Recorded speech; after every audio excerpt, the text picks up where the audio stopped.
Okay guys, I will not take much of your time, and we will start asking our expert. Ma'am is with us, and we'll ask her questions, and she will enlighten us how exactly to go about this communication. So first question, ma'am, how would you describe good or effective communication from the interviewing point of view? When we talk about effective or good communication, we have to consider that there are many ways that people communicate throughout the world, including facial expressions, body languages, verbal cues, and so on. So, as there are many ways to communicate, it becomes very important to make sure that the message which has been delivered is very clear and it serves the purpose. So, effective communication can be defined as the process of exchanging ideas, thoughts, knowledge, and information such that the purpose or intention is fulfilled in the best possible manner. In simple words, it's nothing but the presentation of views of the sender in a way which can be best understood by the receiver. So we can say that delivering a message, or we can say that communication, effective communication is not just delivering a message. It must be taken care that the purpose is met. So where a purpose is met, that communication will be termed as effective communication. Okay, ma'am, please tell us as to why and when do we need to be very proficient in communication skills? Mr. Vijay, in order to answer this question as when and why do we need effective communication, we need to first understand that as humans, we are drawn to one another and we communicate with each other in a variety of capacities. Also, that there are several roles that each individual fills on a daily basis, depending upon the context of interaction. So, based on this, effective communications can be the foundation of success in many aspects of life. Many jobs require strong communication skills. So, it becomes crucial for people to be able to communicate effectively so that they are able to do their job perfectly. Well, having said that, now please tell us what are the greatest challenges that we may encounter to make ourselves proficient in good communications.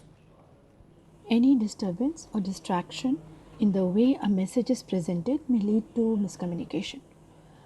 So, there can be many challenges to good communications.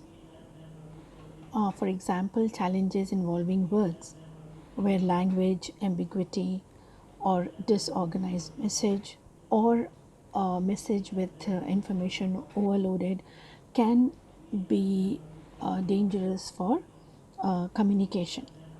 Apart from words, they can be challenges involving physical barriers. For example, social distance and noise that can also lead to miscommunication. And ma'am, how important is this listening skill as far as the communication is concerned? Communication skills has four components: listening, speaking, writing, and reading. Out of these four, listening is the most important component. Now, before we go to how important is listening, we need to first understand the difference between hearing and listening. Hearing is a physical process, that's it. However, listening is an active, physical, and mental process. Now, when we talk about listening, it does involve thinking too. That makes it very important. So, we can say that active listening is important in communicating effectively, because it shows respect, builds trust, strengthens the relationship, and also invokes thinking process in order to respond.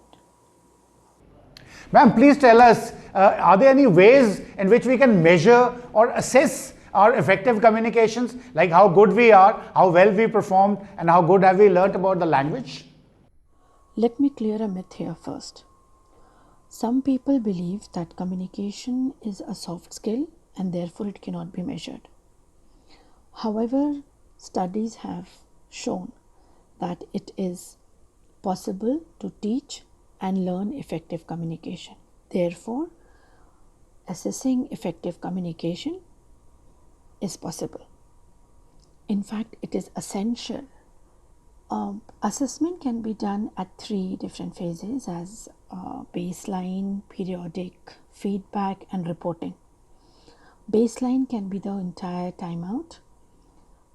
Feedback can be in the form of regular surveys and feedbacks. And reporting can be as the formal assessment where the target is to see whether the message was delivered effectively and the purpose was solved or not. If not, then why? In that, reporting can be a helpful tool to assess effective communication. Okay, ma'am, please tell us, does this culture, gender, nationality, or even a social class, do all these things have any effect on the way we communicate? And how can we correct them if at all there is any discrepancy in that? That's a tough one. Yes, culture, gender, nationality, and social class have an effect on communication. See, there is something called as intercultural communication. It's communication across different cultures and social groups.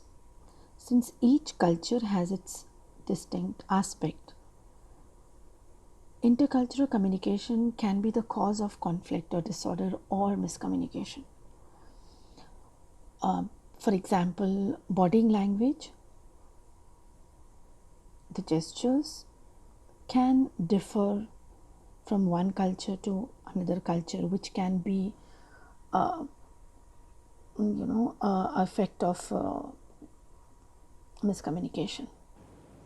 And speaking about these discrepancies, please tell us what role does this thing like facial expressions, gestures, and pauses in our talks? I mean, what kind of a role do they play in a good communication, and how can we learn and correct these particular things? Facial expression, gestures, and pauses are form of non-verbal communication. Now, communication is divided into 2 parts, verbal communication and non-verbal communication.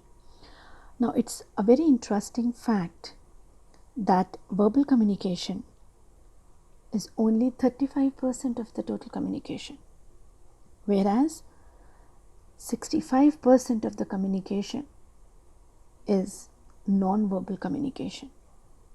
So you see, non-verbal communication becomes very important part of effective communication.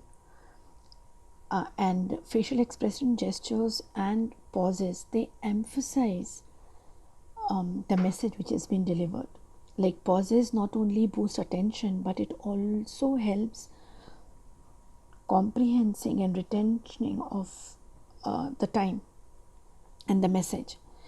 And the facial expressions can convey feelings of the presenter. The gestures can speak what you are feeling. So these are really very important because these are a way of like your body speaks, your face speaks without words. So this is extremely important for effective communication. And ma'am, in the present age, when the internet is rage of the day, and this internet and even the social media, have they made any changes in the way we communicate in terms of the quality or quantity or even style for that matter? Does any of these things affect the way we communicate now? Yes, the development of internet and social media has definitely changed the way we communicate.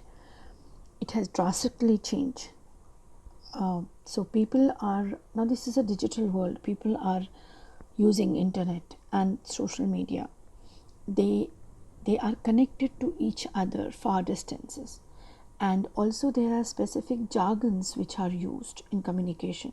So nowadays we see a new type of communication being in air. It is floating all over the world, which is the internet communication, which is very savvy and it's very popular among the youth. And now tell me, I mean, there are plenty of people in the market who try to give you courses on communication skills and all. Do you think that the teenagers who are on the verge of sort of breaking free into the world with tons of their ideas in their minds will be benefited from these communication courses that are available in the market? I believe that teenagers absolutely could benefit from communication courses, no matter what their academic interest or future career is. It will help them to make their life easier in many aspects, in personal life and in professional life. So, I feel that teenagers should go for communication courses, which is very, very important for them. And ma'am, do you think that having good communication skills or learning them properly help in interviews for, let's say, armed forces, that the Service Selection Board, or even IAS, banking, or even joining the corporates and any other UPSC interviews that we have? Do we need to have good skills to crack these interviews? Good knowledge of communication skills surely helps in interviews for any career, be armed forces, be IS, banking, corporates, or any. Basically, in interviews, you have to present yourself and you have to react in a particular situation and do the task. So, when you present yourself and when you react to a situation, you need to communicate either in group or individually. So their communication skills plays very important role. So I think that if you are good in communication skills, you can crack these interview very well. Well, ma'am, please tell us now, how do you advocate that how should we improve our communication skills so that we can crack these interviews which are for armed forces, UPSC in India, or even the corporates? In order to improve communication skills, to excel in the interviews, I suggest that students work on their voice and its tone. That's very important. Also, flow and command over the language. That's crucial. The way and the mannerism in which they present themselves. The body language, gestures, eye contact, these are very important because it helps in presenting yourself in a better way. Above all, you have to remember is to be a good listener, because remember I told you there's difference between hearing and listening. So you have to be a good listener to respond and react to the message which has been delivered, because message is delivered for a purpose. So if you are a good listener, you can absorb the message and then you can react accordingly. So I think these are few of the things that a student needs to take care of. In my training session, I am going to deal in details to all these. So hopefully it will benefit the students. And I'm really thankful to you, Mr. Vijay, to give me opportunity to present my views on communication skills.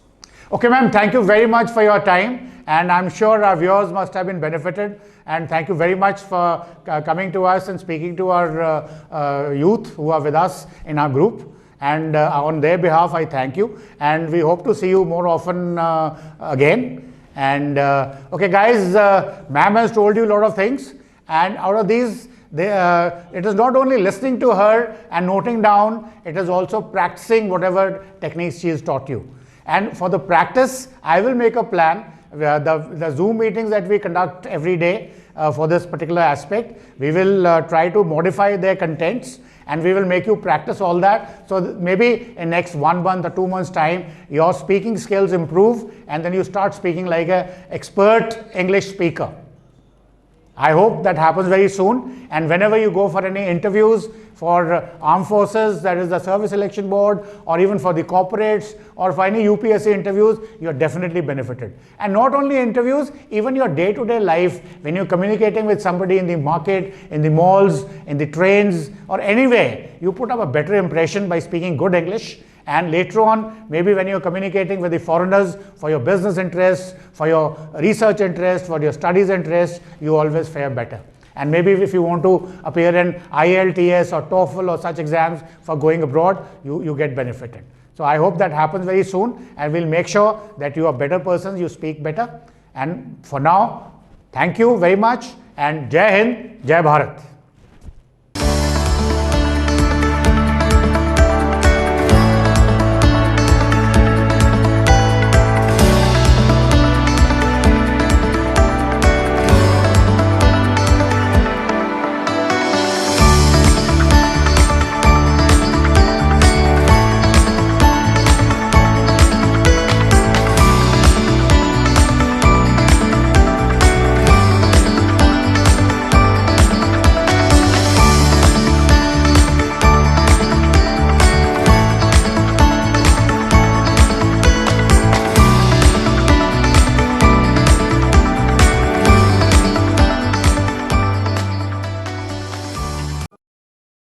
Please like and subscribe.